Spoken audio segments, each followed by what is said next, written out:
Hey howdy, and welcome to the Campoon Dog Workshop. I've never quite done a video like this before, so I don't know how it's going to turn out. Anyway, this is how to deal with an impossibly terminal stress crack. AGMs are notorious for having stress cracks. And our subject here is an AGM lantern with an incredibly bad stress crack. It goes all, I'm showing pictures because this is a multi-step thing and I don't want to miss anything. It starts at the bottom and goes all the way almost up to the top. A stress crack like this would normally not be Caswellable because it's a major stress crack, and Caswell might hold it for a month or two, but it's probably going to pop. So this is how you go about doing it.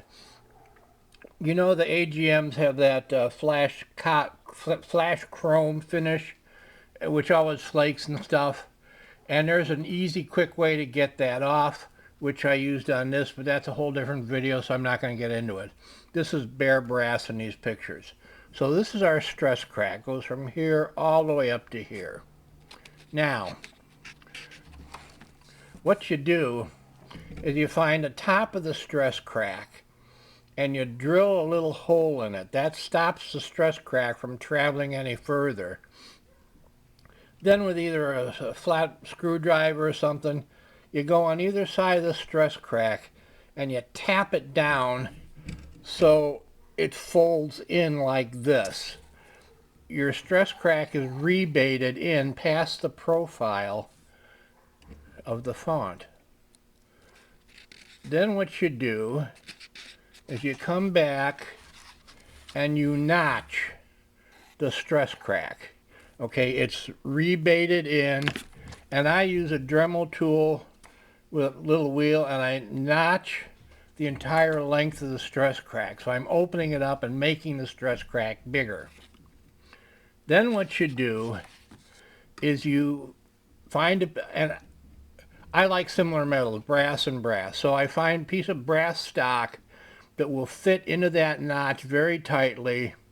I call it a chinking wedge. You know, the old time log cabins would have two logs and I'd stick something between them. It's called chinking. So I find a chinking web that'll fit. Chinking wedge that will fit. Then I do a test fit. I tap the wedge into the notch stress crack to make sure that it's good and tight, and I have very little gap between the chinking wedge and the font that's been rebaited. The reason you rebait it is if you try to solder two little thin pieces together like this, you're not going to have enough solder to grab. But when you rebait it, I'll show you coming up. Anyway, all right, after I've test fit it, I'll get Odie's number 95 lead-free tinning flux, and I prep the surfaces of the font and the chinking wedge so they're covered with a tinning flux. What the tinning flux does is it allows solder to grab right away and flow. It's like old school body work when they'd use lead to fill dents in cars. Okay, so after it's tinned, I tap it into place. Then I come back and I do a couple passes with solder. My first pass, I use the 95% tin alloy solder, which flows really well. And I'll solder along both sides of the chinking wedge, okay? And I want to make sure that the solder flows and mates up both surfaces so I don't have any gaps in that. Now you got to be careful with your heat. I did some things on how much heat to use for soldering. You want to use the absolute minimal amount of heat so your solder flows, but you don't want it to get too flowy because it'll just drop into your font and then it'll rattle when you're done. Okay, that's the first pass. Then after I got that pass done, I come back and I use a second solder. The stuff I use is called Bridget. It's a nickel alloy solder, and it's specifically designed for plumbers to fill gaps in pipes. But this does a real good job. I lay a real heavy bead over the tin solder. Okay, then This is what it looks like after I've cleaned off all the flux and everything. You can see how it's up. There's a lot of it there. All right, then I come back and I use a number 50 grit on my angle grinder, and I knock down most of that solder. With a real coarse grit like this, I don't want to get next to the font because that's going to put scratches and dents in it. It's going to be hard to deal with later. But I'll knock down as much as I can without hitting the font. Then I'll come back and use progressively finer grits.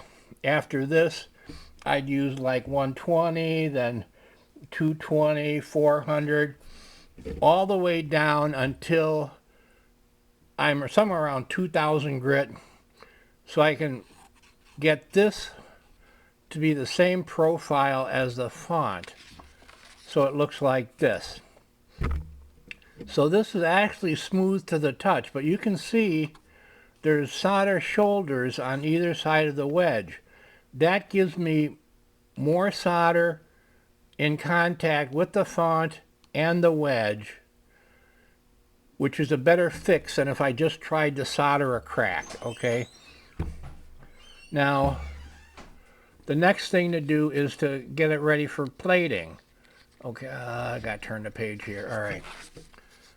After I've gone down to 5,000 grit paper and then use the buffing wheel, I use black emery, then red rouge, and then finally Mother's on a power wheel.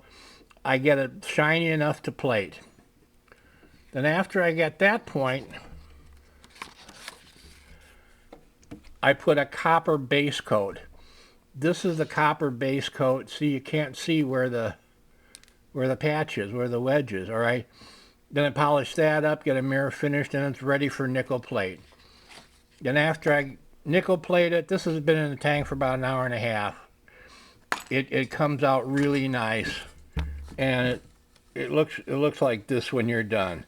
All right, so we saved this old AGM. That's how you can fix stress cracks that normally would make any lantern a shelf queen. All right, thanks for stopping by Camp Dog Workshop. Y'all have a good night. Bye. I'm out of here.